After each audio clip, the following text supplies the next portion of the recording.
started here, parents and relatives and friends and guests, fellow faculty, and graduates of the class of 2023. It's my pleasure to welcome you to Stanford University's 132nd commencement exercises and to the diploma ceremony in the program in international relations. And for the fathers and father figures out there, I want to wish you a happy Father's Day. I'm sure I don't have to tell you that your children are giving you one of the greatest gifts they could today, which is freedom from future tuition payments. So I'm Ken Schultz. I am a professor of political science, and I'm the faculty director of the program in international relations. I'm delighted to be joined up on the stage today by a number of faculty who teach and advise in the international relations program. So I just want to briefly introduce and acknowledge them. Yasmina Boych, a lecturer in international relations. Bert Pattenoud, lecturer in international relations. Robert Rakove, lecturer in international relations. Harold Trinkunis, who's deputy director and senior research scholar at the Center for International Security and Cooperation at the Freeman Spogli Institute of International Studies. Steve Stedman, who's senior fellow at the Freeman Spogli Institute for International Studies. And Amy Zegart, who is our senior fellow at the Hoover Institution and the Freeman Spogli Institute. And Amy is our keynote speaker. I will have more to say about her shortly. So since international relations is an interdepartmental program, many of the faculty who played a role in teaching and advising our graduates are scattered across campus today in diploma ceremonies at the Department of Political Science or economics right over there, or history or sociology and many more. We also owe a great deal of thanks to countless foreign language instructors, as well as faculty at overseas campuses.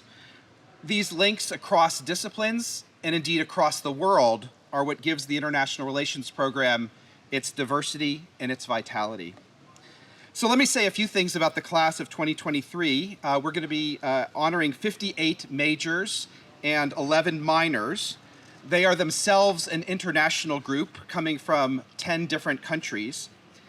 And we're very proud in the international relations program of our language requirement, which asks students to demonstrate proficiency in a foreign language at the second year level. And these students have demonstrated proficiency in Arabic, Chinese, French, German, Hindi, Indonesian, Italian, Japanese, Korean, Latin, Portuguese, Russian, Spanish, Urdu, and Vietnamese. So a pretty accomplished group. And after a hiatus of a few years when, due to the pandemic, we couldn't do overseas studies, we're delighted that overseas studies is back in swing, and our students all study abroad, and this group has studied on every continent except Antarctica. I guess we'll have to work on that.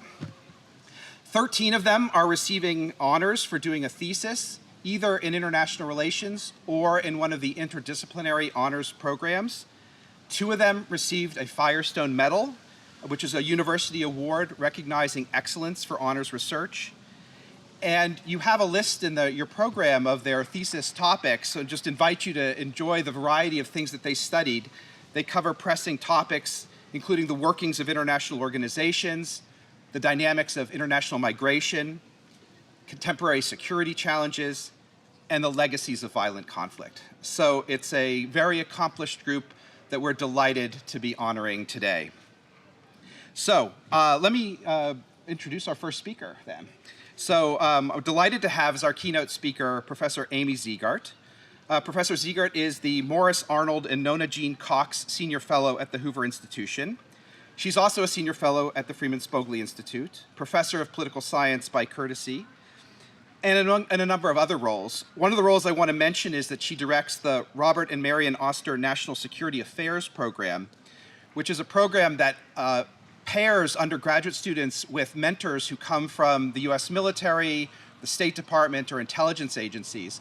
And I know a number of our IR majors have taken advantage of and been enriched by that mentorship program. Professor Zegart's a preeminent national expert on US intelligence, emerging technologies and national security, grand strategy, and global political risk management. She's the author of 5 books, the most recent one being Spies, Lies, and Algorithms, The History and Future of American Intelligence, which provides a history of spying from George Washington's Revolutionary War agents to today's spy satellites. Professor Zegart also teaches a course, an undergraduate course by that same name, which is quite popular.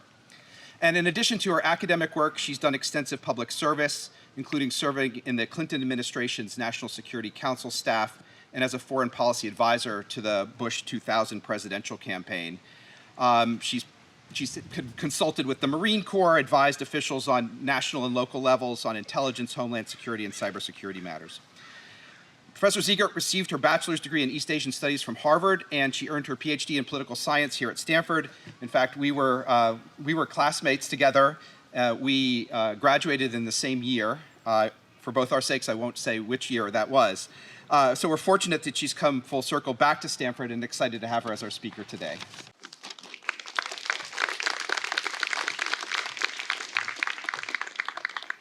Wow, thank you, Professor Schultz, for that gracious and wonderful introduction. The very first time we put on these robes, we were together at commencement here at Stanford.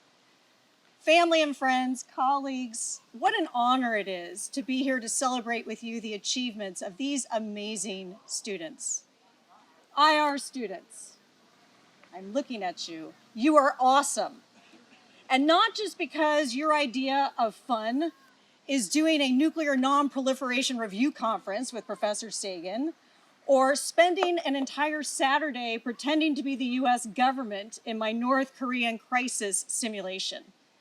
You are awesome because you have devoted your time at Stanford to navigating the most complex and inexplicable world in the history of international relations, the Stanford neighborhood system.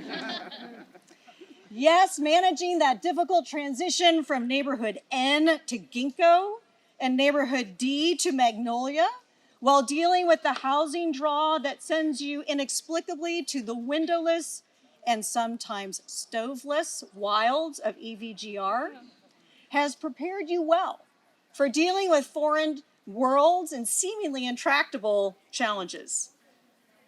IR students, you have crossed borders, literally and intellectually. Professor Schultz read off all the foreign languages you have studied while you've been here at Stanford. And you have lived everywhere from South Africa to Spain, and from Paris to Palo Alto, because for many of you, the United States is a foreign country. You've taken classes across disciplines to give you different analytic lenses to assess the challenges across our globe. Now, many of your classmates have been obsessing about how to make minimum viable products or get venture capital funding, but you have been obsessing about economic dysfunction, disaster, disease, destruction, and deception. You are drawn to chaos and crisis. You enjoy tackling the planet's most vexing challenges. The more existential, the better. Your friends may be talking about series rounds, but you're talking about security clearances. They watch Silicon Valley, you watch The Diplomat. They hear Elon and think Tesla. You hear Elon and think Starlink in Ukraine. The Kim they follow is Kardashian. The Kim you follow is Kim Jong-un. You are a special group of students drawn inexorably to doom and gloom.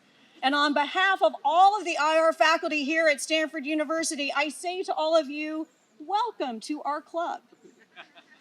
Now, as many of you know, I study US spy agencies and why they struggle to adapt to challenging and changing circumstances, whether it's the rise of terrorism before 9/11 or the rise of China and emerging technologies today. It is a strange field. I deal with many people who use aliases and don't seem to ever have business cards. In intelligence, the truth is never what it seems, and deception is part of the business. But at its heart, the study of intelligence is the study of insight. The job of intelligence agencies is to perceive the future before it's too late. Understanding why they get things wrong involves examining a fundamental question. Why can't humans see what there is to be seen, even when the stakes are high? Now, last month, as some of you students know, I invited Sue Gordon and John McLaughlin to be a part of my class. Sue Gordon was the #2 intelligence official in the United States. John McLaughlin was acting director of the Central Intelligence Agency, and before that, he led the CIA's analytic branch.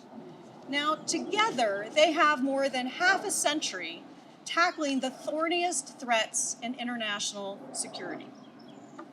At dinner after class with some of the students, we started talking about Ukraine. Ukraine was a stunning intelligence success.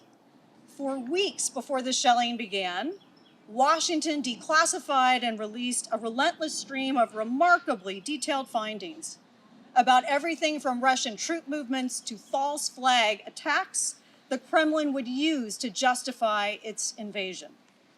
Never before had a country released so much intelligence in such a detailed and persistent way to the world, and it was right. But Ukraine was also a stunning intelligence failure. US spy agencies believed that Russia's invasion would bring quick and decisive victory to Vladimir Putin. Kyiv was expected to last just a couple of days. The US embassy there closed and evacuated. But that's not what happened. Kyiv held, and Ukraine fought back. And for more than a year now, with their country suffering unspeakable horror, Ukrainians have surprised and inspired the world. Putin's unprovoked invasion has become a strategic blunder of historic proportion, enlarging NATO, uniting the West, and hastening Russia's demise. The question is, why did US intelligence agencies overestimate Russia's military and underestimate Ukraine? At dinner with Sue Gordon and John McLaughlin, we grappled with this question, and the conversation took a very surprising turn. We started talking about, wait for it, students, Riz. Yes, Riz, that Riz, college slang Riz, TikTok Riz. Now, John, Sue, and I had no idea what this term meant. And parents, you probably don't either, but your children do. I quickly turned to ask ChatGPT for help. Use Riz in a sentence, I wrote, and here's what it replied. I met Riz at the coffee shop yesterday, and we had a fascinating conversation about art and philosophy. So one of the students gave us an expert briefing on Riz. The etymology of Riz. It's slang that is short for charisma. Riz spread on TikTok as a cool way of talking about flirting. Am I getting this right so far? Okay, good. Riz is a noun, but it's never an adjective. A person has Riz. Nobody is Riz, or even Rizzy. But like the phrase fetch in the movie Mean Girls, Rizzy should be a thing, even though it isn't. Riz can also be used as a verb, as in she's rizzing that person up at the party. And then there's unspoken Riz. See, we got a good briefing. Someone who has unspoken Riz has a strong presence or charisma without saying a word. It's being magnetic or attractive or cool just by being you. This discussion about Riz went on for the rest of dinner. Why were two of the leading intelligence officials in the world so fixated with this college slang? I have a theory. Analysts inside and outside the US government, or any government, whether you're an intelligence official or an IR professor, we tend to focus on hard measures of power. How many tanks? How many troops? How many nuclear weapons? Oil reserves?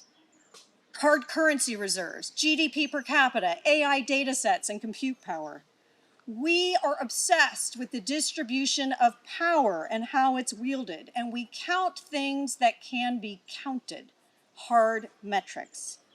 We in IR are the children of Thucydides, who wrote over 2,000 years ago about the Peloponnesian War.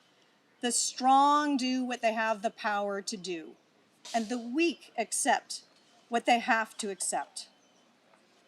Humans have always lived in a Thucydides world of unequal power, where the strong often impose their will on others. But it's not just a Thucydides world. Hard power doesn't always prevail. It doesn't always explain outcomes, and hard power often does not transform the world. Before the war, President Zelensky of Ukraine was best known as a comedian and an actor who won Dancing with the Stars in Ukraine and played the Ukrainian president on a popular television show there. He was roundly considered a lightweight by foreign policy experts. What the best minds in foreign policy failed to understand was that even though Zelensky did not have much hard power, he had serious riz. As Russian troops neared Kyiv to capture or kill him, the US government offered to help Zelensky escape. He refused to leave, reportedly saying, "I need ammunition, not a ride." 6 days into the invasion, he addressed the European Parliament by video, and he brought his interpreter to tears. When foreign leaders visited him in suits, he wore army green t-shirts and sweats with the Ukrainian trident on the chest. Zelensky has rizzed up the world. The Swiss, who never met a war they didn't want to stand on the sidelines of, have joined in the most sweeping sanctions in history. German Greens have become pro-defense. Sweden and Finland have asked to join NATO. In the US, Democrats and Republicans, who barely agreed to avoid defaulting on the debt, did agree to send $75 billion in aid to Ukraine. It's the first time a European nation has topped the list of foreign aid since Harry Truman was president, and that is before my time. It was so long ago. Exactly how many foreign policy analysts predicted this? 0. Before the war, the world thought Zelensky was the Ukrainian Will Ferrell. He turned out to be the Ukrainian Winston Churchill. What's the secret sauce in Riz? I think it's confidence mixed with optimism. It's seeing opportunity in darkness and believing that you can bend the arc of history. IR students, your generation is seized with crisis. Climate change, war in the heart of Europe, millions starving, chronic homelessness, civil wars, oppression. Every day, you are bombarded by messages on your phones, and you can't get away from them, about how today is awful and tomorrow will be worse. And it can feel overwhelming. But don't let seeing the world's challenges rob you of the hope to fix them. History teaches us that what seems impossible in the moment often looks inevitable in retrospect. In the winter of 1778, George Washington's army was starving and freezing to death at Valley Forge. A third of his troops had no shoes in the winter. A fifth of them had deserted. Washington was charged with incompetence. It seemed impossible this ragtag group of rebels would ever defeat the world's most dominant military power of the day. But they did. In World War II, it seemed impossible the Allies' surprise landing at Normandy would work. General Dwight Eisenhower, the Supreme Allied Commander, famously wrote 2 letters on the eve of D-Day. One if the invasion succeeded, and the other if it failed. It's hard to imagine now, but when your parents and I were growing up, we thought the Cold War would never end. It was more likely the US and Soviet Union would end the world with nuclear weapons, which they almost did. In June of 1990, Soviet leader Mikhail Gorbachev came here to Stanford, where he gave a speech about political and economic reform. And yet nobody standing at Stanford in 1990 hearing that speech could have imagined that 18 months later, his country would cease to exist and the Cold War would be over. What seemed impossible at Stanford then looks inevitable now. People believed there would never be peace in Northern Ireland. There would never be reunification of East and West Germany. There would never be diplomatic relations between Egypt and Israel. There would never be democracy in Taiwan. There would never be an end to apartheid in South Africa. And yet all of those things happened. In the hit TV show The Diplomat, which I know you watch, Ambassador Hal Weiler put it well. He said, diplomacy never works. It never works. It never, ever works until it does. So as you leave Stanford, I hope you will remember that Thucydides may rule the world, but what transforms the world is Riz. Congratulations, class of 2023.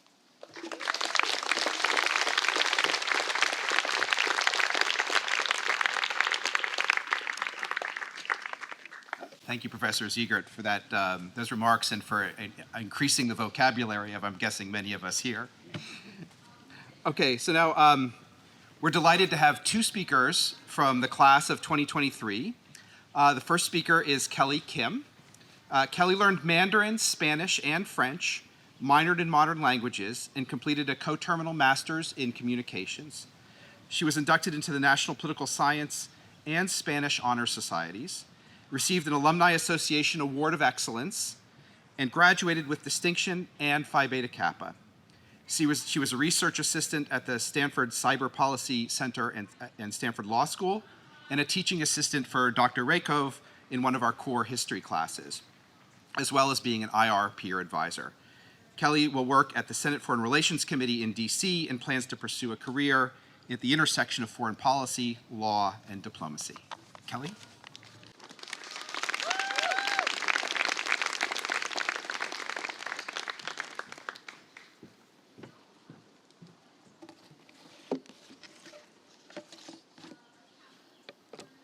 Thank you, Professor Schultz, for the gracious introduction.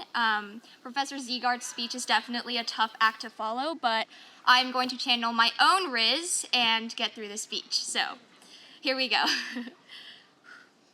My great-grandfather taught illiterate Korean farmers how to read and write at great risk under the Japanese imperial regime. My uncle and father led protests against an oppressive government to demand affordable and accessible education for all Korean citizens. These family stories impressed upon me from a very young age the power of words and the power of using one's voice to contribute to a more just society. Throughout middle and high school, I read and reread Secretary Madeleine Albright's memoir, Madam Secretary, hoping that I too would one day be able to use my voice to contribute to change, just as my family members had did. The first class I ever took at Stanford was The Spirit of Democracy.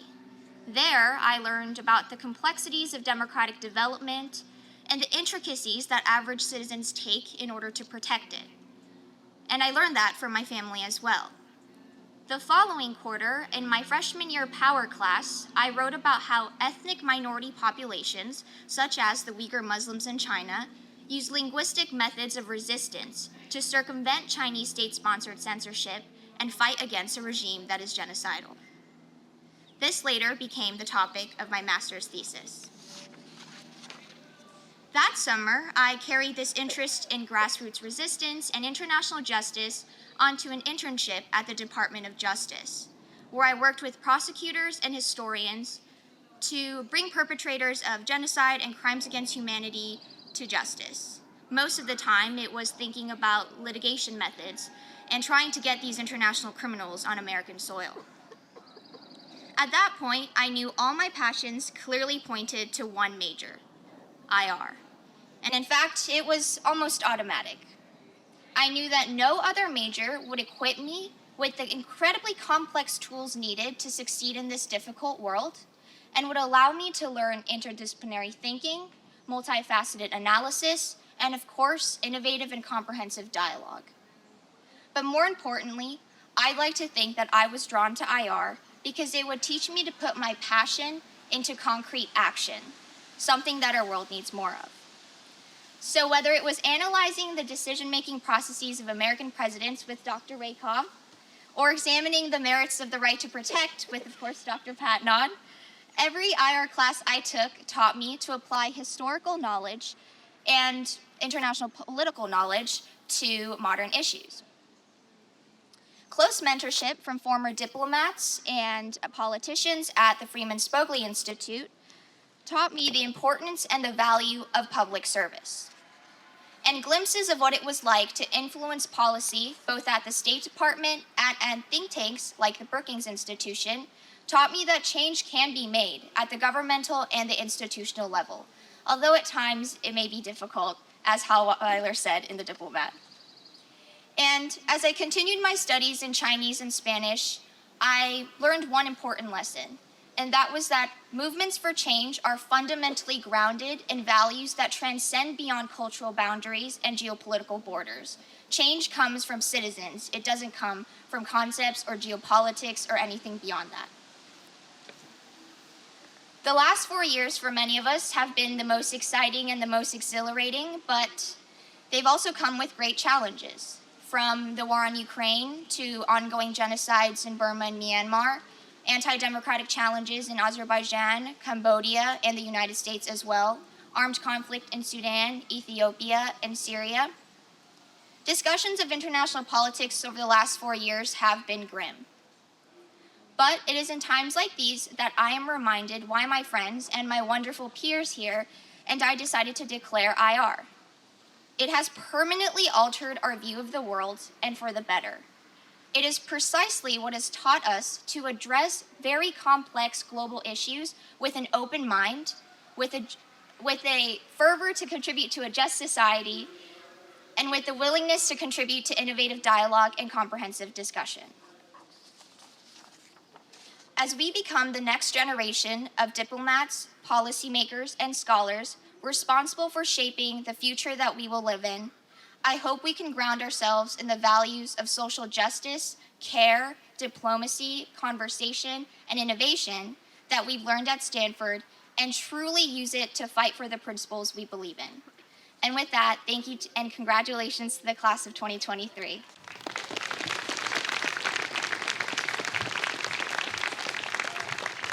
Thank you very much, Kelly, for those remarks. Our second speaker is Sarah Lee. Sarah learned Spanish and minored in human rights. She was inducted into the National Political Science Honor Society, received an Alumni Association Award of Excellence, and graduated with interdisciplinary honors in democracy, development, and the rule of law with distinction. She was a research assistant at the Global Digital Policy Incubator and interned with Freedom House and the Center for Civilians in Conflict. Sarah will work as a full-time speechwriter at West Wing Writers in New York City, and in the future would like to pursue human rights advocacy through law and storytelling. Sarah?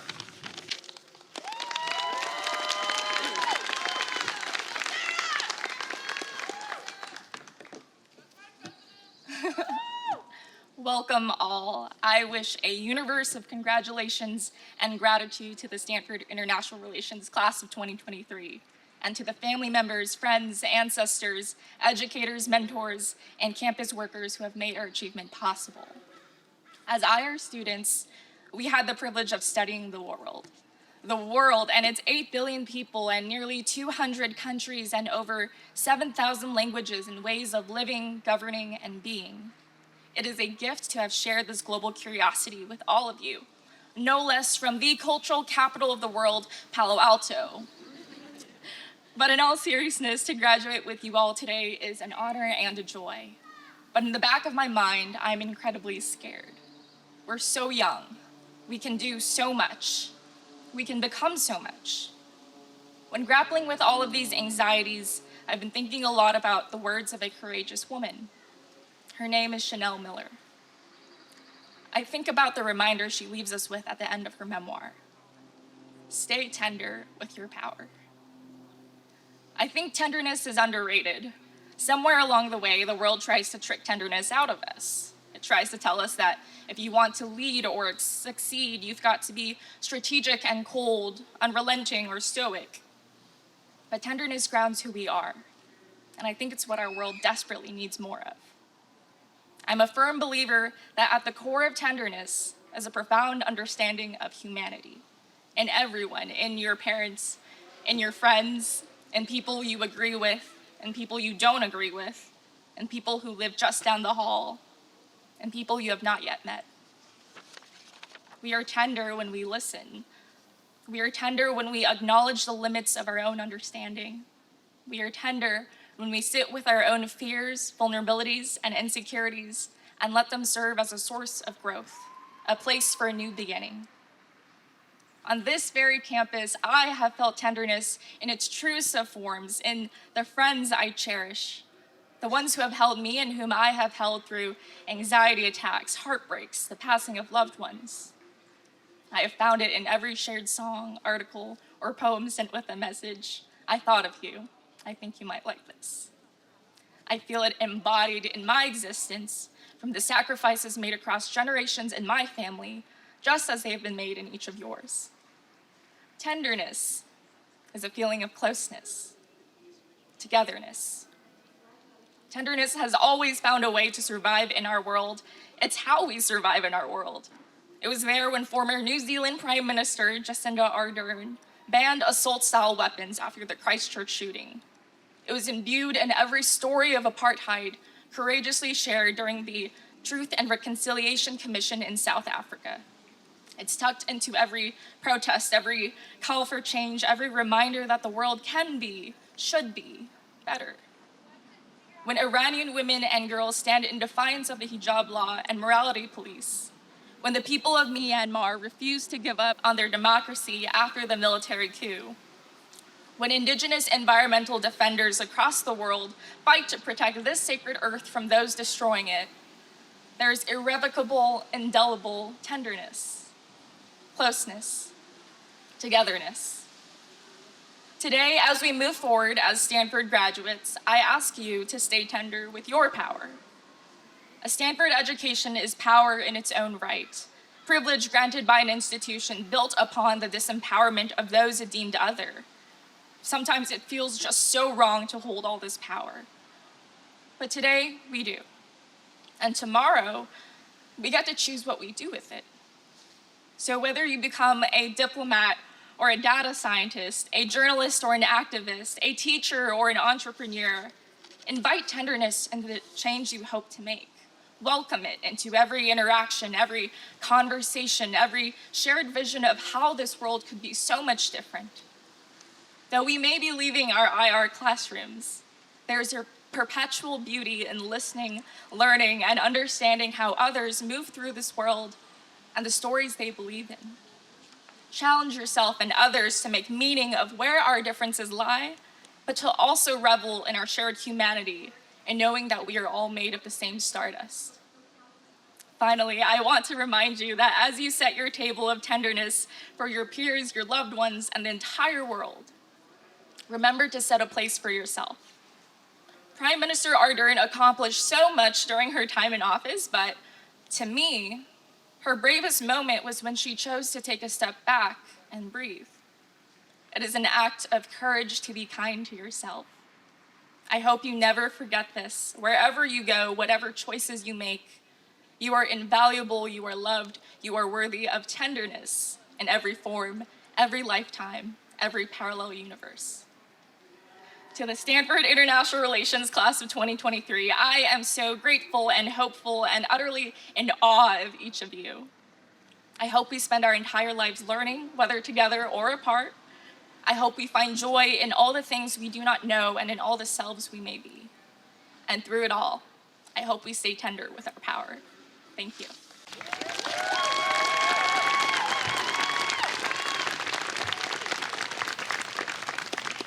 Wow, thank you, Sarah. And another round of applause for all three of our speakers. Fabulous.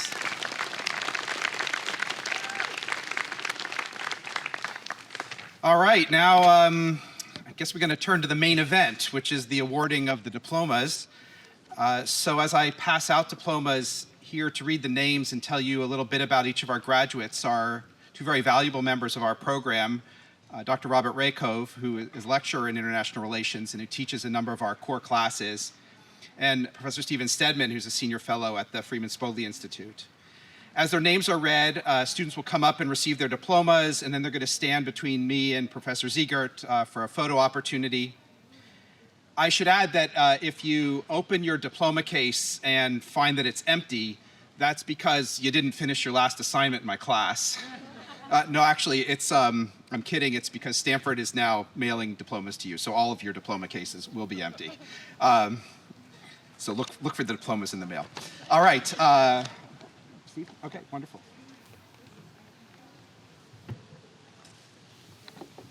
Okay. Carlo Agostinelli is from Paris, France.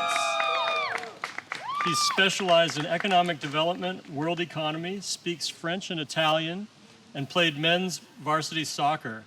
Most memorable was scoring 2 goals in his first playoff game in front of the home crowd. Carlo will work at the venture capital firm Human Capital. Jonathan Arnold is from Miami, Florida. He specialized in social development and human well-being, studied abroad in Florence, Berlin, and Jordan, learned French, Italian, and German, and minored in human biology. He was director of marketing with Stanford Student Enterprises and an arts and life writer with the Stanford Daily. Most memorable was studying abroad in Jordan, where he made amazing friends, walked the city streets of Amman and Aqaba, and grew as an academic, artist, and person. Jonathan will work as a product marketing manager at Microsoft in Seattle. Sarai Badoya is from Omaha, Nebraska. She specialized in economic development, world economy, and social development, and human well-being. Studied abroad in Oxford and Madrid, learned Portuguese, Spanish, and Arabic, and minored in human rights. She was inducted into the National Portuguese Honor Society and graduated with distinction. She received an Emerging Leader Award, a Shanta Anand Memorial Award, and an Alumni Association Award of Excellence. Sarai will work at Boston Consulting Group and plans to attend business school. Ouseni Bouda is from Ouagadougou, Burkina Faso. He specialized in economic development, world economy, and Africa, learned Arabic and Twi, and played varsity men's soccer. He was Pac-12 Freshman of the Year. Most memorable was soaking it all in and making lots of friends in first quarter freshman year. Ouseni plays professional soccer for the San Jose Earthquakes. Kelsey Hope Carrito is from Vernon Hills, Illinois. She specialized in social development and human well-being and comparative international governance. She taught English in Peru on a Haas Center fellowship, learned Spanish, and minored in human rights. She graduated with interdisciplinary honors in democracy development and the rule of law, received a Haas Center Public Interest Law Fellowship, and won an Alumni Association Award of Excellence. She interned at the State Department's Bureau of Democracy, Human Rights, and Labor, the Senate Committee on Foreign Relations, and the U.S. Mission to the United Nations. Most memorable is serving as a freshman RA at Branner Hall. She was honored to mentor and learn with the residents during their first year on campus and made friendships that will last well beyond Stanford. Kelsey will start at Harvard Law School on the Junior Deferral Program in 2025.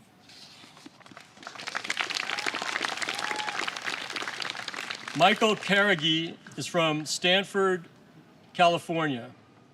He specialized in international security and international history and culture, studied abroad in Tangier, Morocco, learned Arabic and Spanish, and minored in data science. He won a critical language scholarship to study Arabic, was chief programming officer for the Society for International Affairs at Stanford, and an editor for the Herodotus Undergraduate History Journal. Most memorable was having his CSAC research on Islamic State militants in the Sahel requestioned by a UN panel of experts. This taught him that the work he did at Stanford could make a significant impact in the real world, and Michael plans to join the U.S. Foreign Service. Alexandra Chow is from New York, New York. She specialized in international security and comparative international governance, studied abroad at Oxford, learned Spanish, and minored in economics. She was co-director of Stanford Votes with Stanford in Government, helped establish a course where students worked on projects for local governments in the Bay Area, and interned at the World Bank. Most memorable was meeting and conversing with classmates with different backgrounds while walking to CS 182, Ethics, Public Policy, and Technological Change. Alexandra plans to live abroad and eventually pursue international law. Casey Chavez is from Phoenix, Arizona. She specialized in East and South Asia and social development and human well-being. Studied abroad in South Korea, learned Korean, and won a Benjamin Gilman International Scholarship. She was a researcher at the VMware Women's Leadership Innovation Lab and a choreographer for the Common Origins Dance Group. Casey plans to pursue research in data science. Anna Chen is from Bellevue, Washington. She specialized in East and South Asia and comparative international governance. Studied abroad at Oxford and in Berlin, learned Chinese, and graduated with IR honors and interdisciplinary honors in arts. She received a Chapel-Luigi scholarship and an artistic grant from Magdalen College, Oxford. She was president of the Forum for American Chinese Exchanges at Stanford and a member for the Cardinal Ballet Company and Stanford Chinese Dance. Most memorable was studying abroad at Oxford, a formative experience that made her realize she wanted to go into academia. Anna will pursue a master's degree as a Schwarzman Scholar at Tsinghua University in Beijing. Mukeda Alexia Cole is from Trenton, New Jersey. She specialized in social development and human well-being and comparative international governance, studied abroad in Florence and Paris, and learned French and Italian. She was Global Service Co-Director for the Society for International Affairs at Stanford and a research assistant for the King Center on Global Development and the Immigration Policy Lab. Most memorable was exploring the streets of Montmartre and practicing French with classmates while studying abroad in Paris. Makeda will complete a coterminal master's in management science and engineering and plans to pursue a career at the intersection of international development and social entrepreneurship.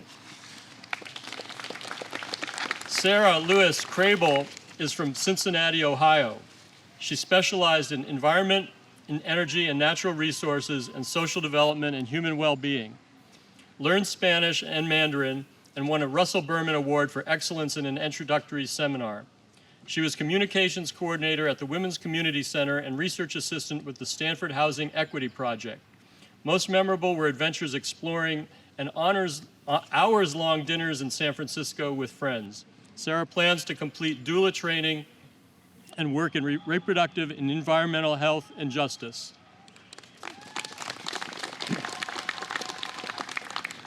Gabrielle Crooks is from Germantown, Maryland.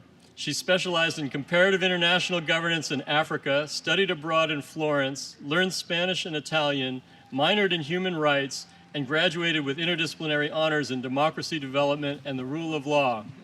She won a Phi Beta Kappa Key into Public Service Scholarship, a Tom Ford Fellowship in Philanthropy, a Black Community Services Center Exceptional Academic Achievement Award, and a Cap Gown Leader Award, and an Alumni Association Award of Excellence. She was co-president of Stanford Women in Law and an ASSU undergraduate senator.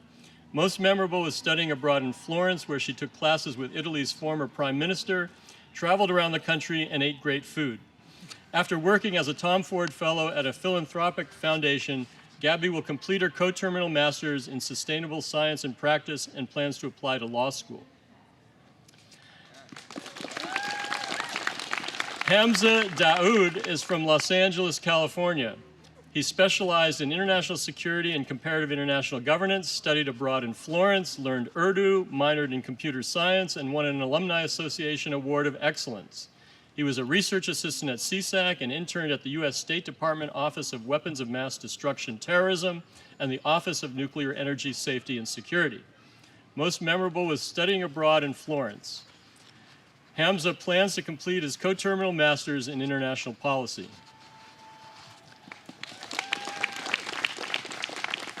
Sophie Finn Sturan is from Victoria, British Columbia. She specialized in international security and social development and human well-being, studied abroad in Berlin, interned at the Lisbon Council in Brussels, and learned Korean, Italian, and German. She graduated with distinction in Phi Beta Kappa. Most memorable was her Lisbon Council internship, during which she wrote a report on open data that was published by the European Commission. Sophie plans to attend law school. Grant Gordon is from New York City. He specialized in international security and environment, energy and natural resources, learned Latin, and minored in management science and engineering. He was a member of Stanford in Government and Cardinal Ventures. Most memorable was working as a research assistant for Colin Kahl and then watching him become the #3 person at the US Department of Defense. Grant is still figuring out his future. Aren't we all? Sarah Griffin is from Grand Junction, Colorado. She specialized in social development and human well-being and economic development, world economy, studied abroad in Cape Town and Paris, learned French, and won an Alumni Association Award of Excellence. She worked as a Redwood City nonprofit supporting unhoused people and was a research assistant at the King Center for Global Development. Most memorable were her study abroad experiences both inside and outside the classroom, where she feels so lucky to have incorporated her love for travel into her degree. Sarah plans to pursue a career in international development, first through hands-on nonprofit work, and later through academia, research, or government. Parker Elizabeth Grove is from Chicago, Illinois. She specialized in environment, energy, and natural resources and comparative international governance. Studied abroad in Paris, learned French and Spanish, and minored in French. She received a Haas Center Public Interest Law Fellowship, was inducted into the National Political Science Honor Society, and won an Alumni Association Award of Excellence. She remembers most fondly her transfer student community, which made her transition to Stanford smooth and has given her lifelong friendships. Parker plans to attend law school and study environmental law and clerk for a federal judge. Danielle Healy is from San Diego, California. She specialized in comparative international governance and social development and human well-being. Studied abroad in Florence, interned at Tartu, Estonia, learned Russian and Italian, and minored in Slavic languages and literatures. She received a Haas Center's Spirituality, Service, and Social Change Fellowship and was inducted into the National Slavic Honor Society. Most memorable was being exposed to stunning art and architecture while studying abroad in Italy and using her Russian to conduct research on disinformation in Estonia. After 2 years of working, Danielle plans to attend law school.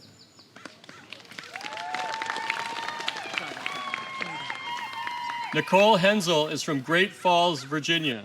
She specialized in international security in Europe and Russia, learned Russian, and double majored in music. She was president of the Stanford Light Opera Company and a member of Stanford Lion Dance. Nicole plans to pursue a career in classical voice.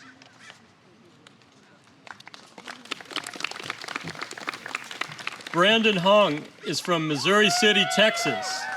He specialized in international security in Europe and Russia, learned French, minored in philosophy, and graduated with interdisciplinary honors in democracy development and the rule of law. He was a member of the Stanford Pre-Law Society, the Society for International Affairs at Stanford, and the Stanford Model UN Travel Team.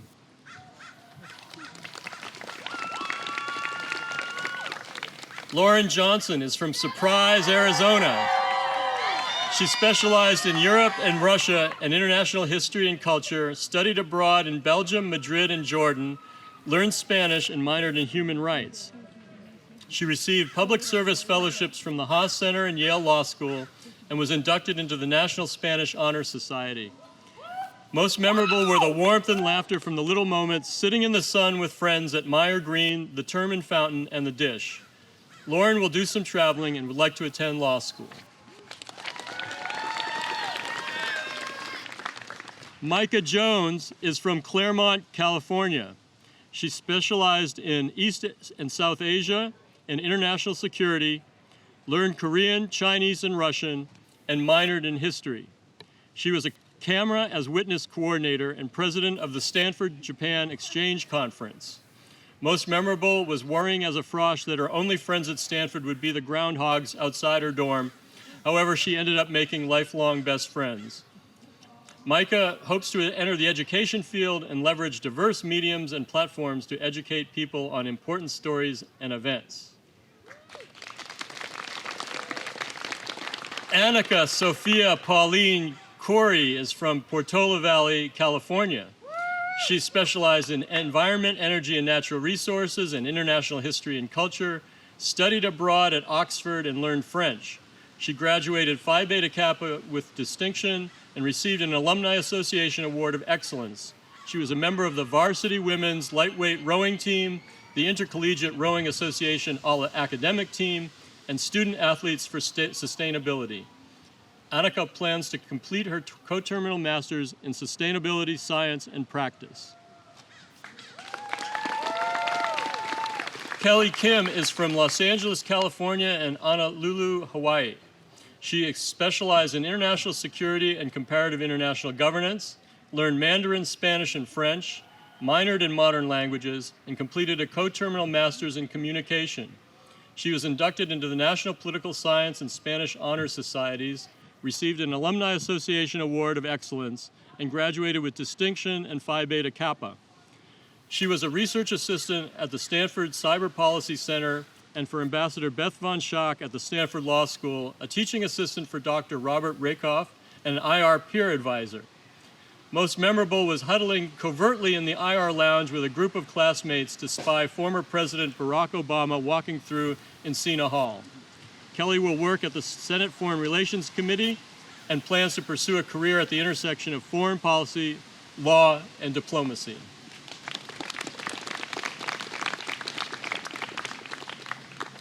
Dwight Knightley is from Bangor, Maine.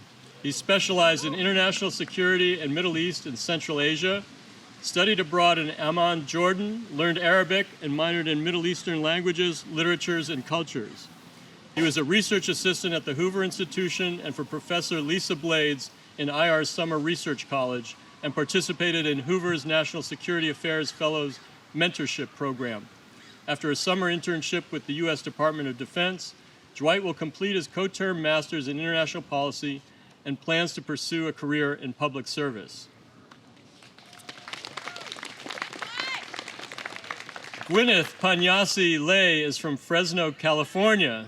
She specialized in social development and human well-being and comparative international governance, studied in Cape Town and Stanford and Washington, minored in human rights, graduated with IR honors, and received the Cindy Ng Special Achievement Award from the Asian American Activities Center.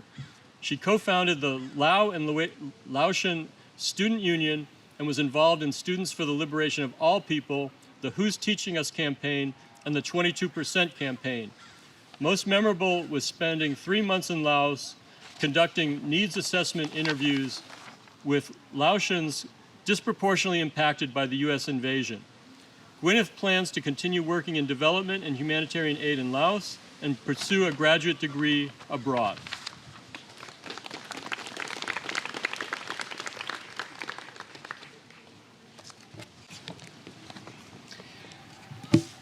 Andres Sebastian Lee is from Aldie, Virginia. He specialized in economic development, world economy, and East and South Asia, studied abroad in Santiago, and learned Spanish and Japanese. Most memorable was discussing heady philosophical topics with a group of frosh friends while huddled around a crackling fire pit in the dead of night. Andres will work as a strategy associate with Capital One in Virginia.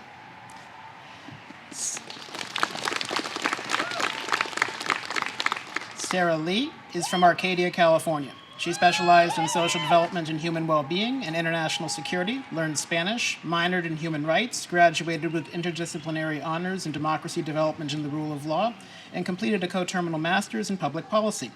She was inducted into the National Political Science Honor Society, received an Alumni Association Award of Excellence, and graduated with distinction. She was a research assistant at the Global Digital Policy Incubator and interned with Freedom House and the Center for Civilians in Conflict. Most memorable was growing alongside friends who taught her to cherish compassion, tenderness, and empathy in personal relationships and in the changes they would like to make in the world. Sarah will work as a full-time speechwriter at West Wing Writers in New York City, and in the future would like to pursue human rights advocacy through law and storytelling. Sean Lee is from Arcadia, California. He specialized in international security and comparative international governance, studied abroad in Oxford, learned Mandarin and French, minored in history, and graduated with interdisciplinary honors in international security studies. He was desk editor for the Stanford Daily, vice president of Stanford Consulting, and research assistant at SUSTA, CDDRL, and the King Center. Most memorable was interning at the Kosovo Specialist Chambers and International Criminal Court in The Hague, and working on an alleged war crimes case committed by the Kosovo Liberation Army. Sean will work at a litigation consulting firm in New York before applying to law school.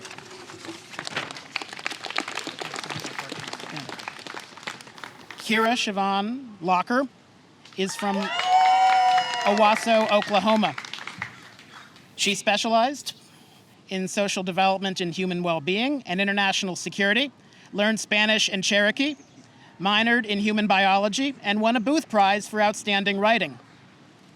She was counselor at the Sexual Health Peer Resource Center and a research assistant for the Mapping Militants Project and the Center for Advanced Studies in the Behavioral Sciences. Most memorable was cooking dinner with fellow co-op residents in complete darkness due to a multiple-day power outage during finals week. Kira plans to rest, reconnect with loved ones, and then pursue graduate studies in medical anthropology. Olivia Manis is from Cathedral City, California. She specialized in comparative international governance and international history and culture, studied abroad in Madrid, learned Spanish and Russian, and double majored in comparative literature. She received a Cardinal Service Notation and graduated with distinction. She was editor-in-chief of the Stanford Leland Quarterly and interned at the U.S. State Department and the European Parliament.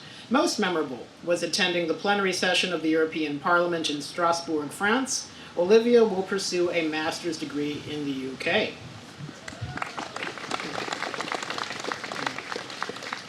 Faiza Manzoor is from Manchester, England. She specialized in international culture and international history and culture and Europe and Russia, studied abroad in Florence, learned French and Italian, double majored in psychology, minored in creative writing, and received an Alumni Association Award of Excellence. She was student liaison for the Office of Student Engagement and recruitment team and DEI coordinator for Stanford Sierra Camp.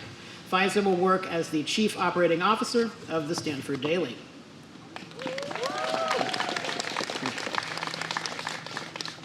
Abigail Van Neely is from New York, New York. She specialized in social development and human well-being and environment, energy, and natural resources, studied abroad in Oxford and in Indonesia, learned Spanish and Vietnamese, and minored in psychology. She won a Booth Prize for outstanding writing and graduated Phi Beta Kappa. She was a research assistant for Professor David Cohen, a court observation assistant with Vera Institute of Justice, and a resident assistant at Ng Humanities House. Most memorable was traveling to 13 countries and meeting lots of wonderful people while studying abroad. Abigail will complete her coterminal master's in journalism. Austin Michael Ota is from Palos Verdes Estates, California. He specialized in environment, energy, and natural resources and comparative international governance, studied abroad in Oxford, learned Japanese, double majored in management science and engineering, and completed a coterminal master's in MS&E. He is a member of the Tau Beta Pi Engineering Honor Society, won a Terman Award, earned a Cardinal Service Notation, and graduated Phi Beta Kappa. He was a project director with Stanford Consulting and co-president of the Stanford Pre-Law Society. Most memorable was his study abroad experience at Oxford. Austin plans to work in economic and litigation consulting in the San Francisco Bay Area.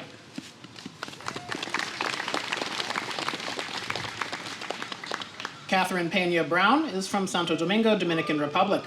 She specialized in environment, energy, and natural resources and economic development world economy, studied abroad in Paris, learned French, and co-led Stanford's Social Entrepreneurship Student Association. Catherine will complete her coterminal master's in civil and environmental engineering on the atmosphere and energy track. Victoria Rose Pollack is from Williams Bay, Wisconsin. She specialized in international security and comparative international governance, studied abroad in Madrid, and learned Spanish. She was vice president of the Stanford Rural Engagement Network, a model UN member with the Society for International Affairs at Stanford, and played women's club basketball. Most memorable was exploring a new country with some of her closest friends while studying abroad. Tori plans to work at an international organization and to pursue human rights work.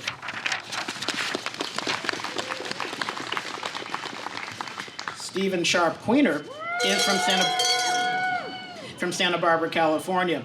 He specialized in comparative international governance and Europe and Russia, studied abroad in Berlin, learned German and Japanese, minored in German studies, and graduated with IR honors. He won a Stanford Humanities Center Hume Honors Fellowship, received an Alumni Association Award of Excellence, and graduated with distinction. He was a board member and senior advisor to the Society for International Affairs at Stanford and a research assistant with the King Center on Global Development.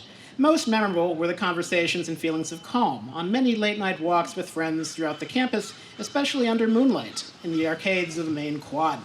Stephen will pursue a master's in human rights at the Friedrich Alexander Universität in Erlangen-Nuremberg, Germany, as a Fulbright scholar, and thereafter return to Stanford to complete a co-terminal master's in public policy.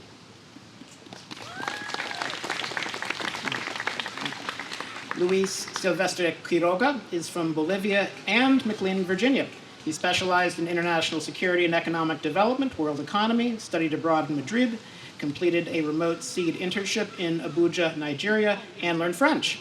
He was communications director at Latin American Voices in Politics and a BOSP student ambassador for Madrid. Most memorable was being exposed to a different culture while studying abroad. Luis will work with FLI students as a community impact fellow at Foundation for a College Education. Thereafter, he plans to pursue an MBA and work in the Foreign Service on a Pickering Fellowship.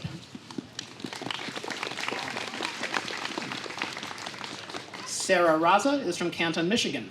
She specialized in international history and culture and social development and human well-being, studied abroad at Oxford, and learned French and Urdu. She won an Overseas Press Club Journalism Award and received an Alumni Association Award of Excellence. She was desk editor at the Stanford Daily, oral communication tutor at the Hume Center, and news intern at the Detroit Free Press. Sarah will complete a co-terminal master's in journalism and plans to become a reporter.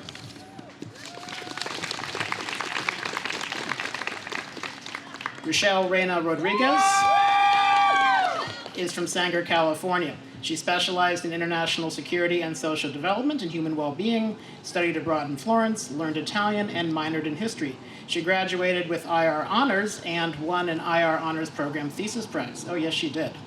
She was vice president of the Kaoriva Polynesian Dance Group, a Cardinal Quarter Steinbeck Service Fellow, and an IR peer advisor.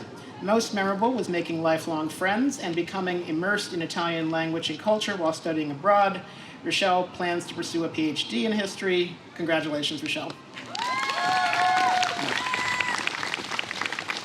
Alexis Rowell is from Lafayette, California. She specialized in economic development, world economy, and comparative international governance, and learned French. She was captain of varsity women's water polo and won an NCAA championship. Most memorable was the weekend-long Nuclear Non-Proliferation Treaty Conference simulation in the course, International Security in a Changing World. Alexis plans to attend graduate school in France or England and study international business and see where that leads her.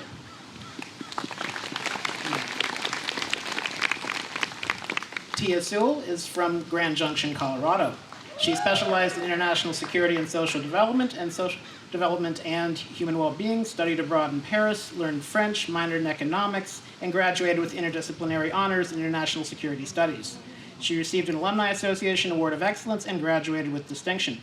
Tia was vice president of Stanford Women in Business, interned for a U.S. delegation to the UN's political section, and was associate editor of Lawfare, a Brookings Institution publication. Most memorable were Tuesday night dinner parties during senior year with a small group of friends who have inspired her with energy, love, curiosity, and delight. Tia plans to pursue a master's in international security at Sciences Po Paris School of International Affairs.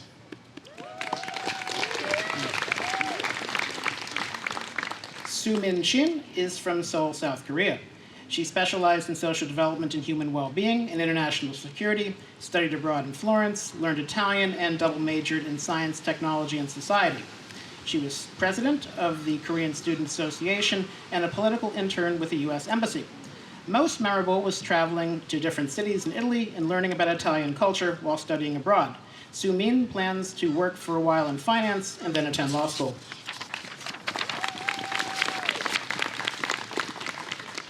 Chase Parker Small is from Seattle, Washington.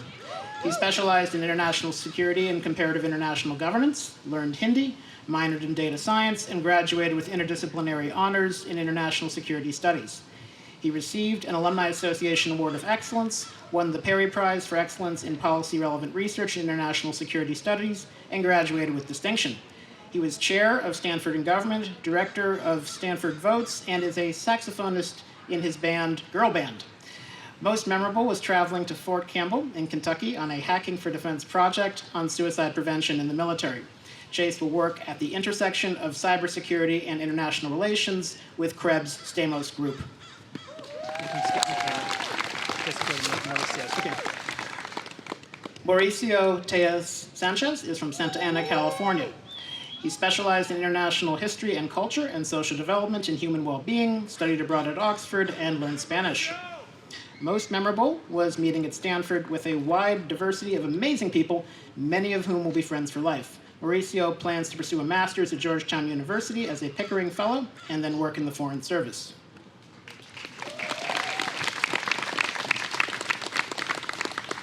Alexander Doyle Walsh is from Pasadena, California. He specialized in economic development, world economy and environment, energy and natural resources, studied abroad in Santiago, learned Spanish, minored in music and Spanish, and was elected to the National Spanish Honor Society. He was a research assistant at the Dorr School of Sustainability, served as freshman dorm president, and played club water polo. Most memorable was bonding with friends, experiencing amazing classes, and exploring corners of the globe he never thought he'd reach while studying abroad. Alexander will complete a coterminal master's in sustainability and then spend time in Latin America working on renewable energy before attending law school.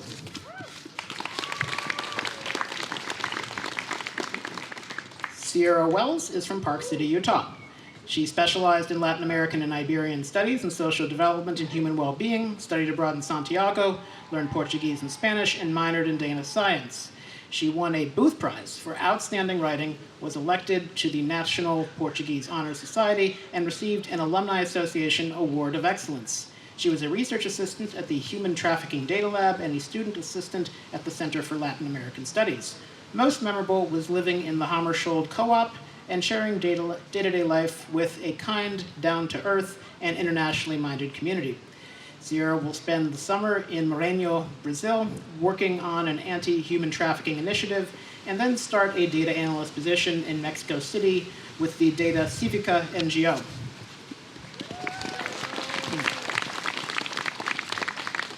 Tatiana Sana White is from Yakima, Washington. She specialized in comparative international governance and social development and human well-being, studied abroad in Madrid, learned Spanish and Portuguese, minored in economics and modern languages, and was inducted into the National Portuguese Honor Society. She was a monitoring intern for Freedom for Immigrants and a member of Stanford Habla and Stanford Ritmo Latin Dance Group. Most memorable was learning about and traveling through Spain while studying abroad. It was her first time out of the country. Tatiana plans to pursue a career in law. Saoirse Whitley is from Los Angeles, California.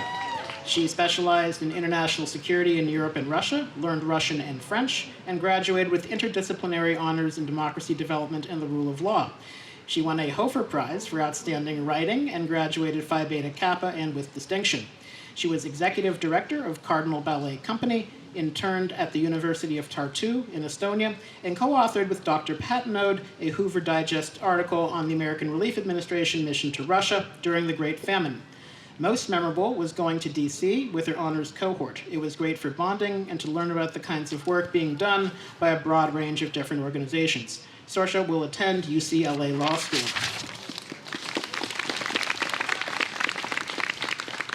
Lindsay Young is from Denver, Colorado. She specialized in international security and Latin American and Iberian studies, studied abroad in Santiago, learned Spanish, double majored in atmospheric energy engineering, and was inducted into the National Spanish Honor Society. She was co-president of Stanford Habla, did a Stanford in Government internship at the California State Water Resources Control Board, and was a member of the Common Origins dance team. Most memorable was savoring the playful Stanford spirit with friends by waking up at 4 a.m. one Sunday morning each spring and making their way to San Francisco in ridiculous rally clothing for the Beta Breakers Fun Run. After taking a year off, Lindsay plans to work at an NGO or in government on environmental justice and climate migration issues. Vivian Jahui Zhu is from Sydney, New South Wales, Australia. She specialized in East and South Asia and international security, learned Mandarin and Korean, double majored in East Asian studies, and minored in economics. She graduated with honors in East Asian studies with distinction and Phi Beta Kappa. She received a Berman Award for excellence in an introductory seminar, a James Liu Prize for distinguished undergraduate work in Asian languages and culture, a humanities research intensive fellowship, a humanities center Hume Honors Fellowship, and an Alumni Association Award of Excellence. She was president of the Stanford Debate Society and research assistant for Dr. Oriana Mastro. Most memorable were various Lunar New Year celebrations with friends, once at an obscure Chinese restaurant in Waterloo, Canada, once singing karaoke with 30 friends in a Palo Alto home, and once in an EVGR community room. Vivian will work as an associate consultant at Bain & Company in San Francisco.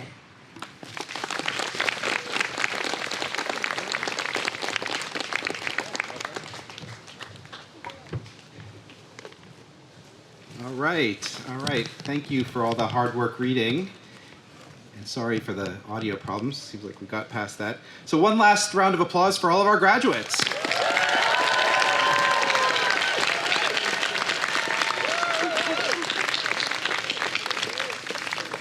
So in addition to their diploma cover, they've received some international relations branded swag, including a passport case and a luggage tag. These gifts symbolize our hope that you will go away, explore the world, and come back. Come back and visit us on the farm, where you'll always be welcome. As we close, I want to thank a few people. I want to first, Dr. Paul Festa, our Associate Director, and Stephen Bush, our Student Services Officer.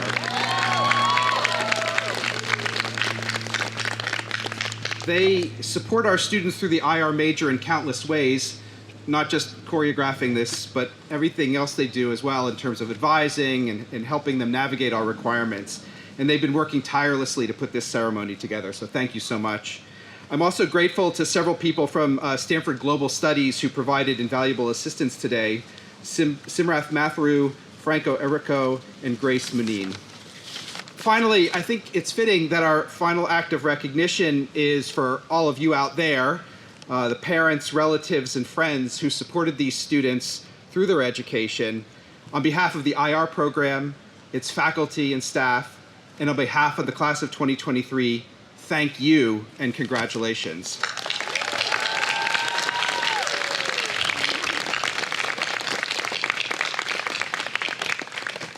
And that brings our ceremony to an end. So enjoy the rest of this wonderful day.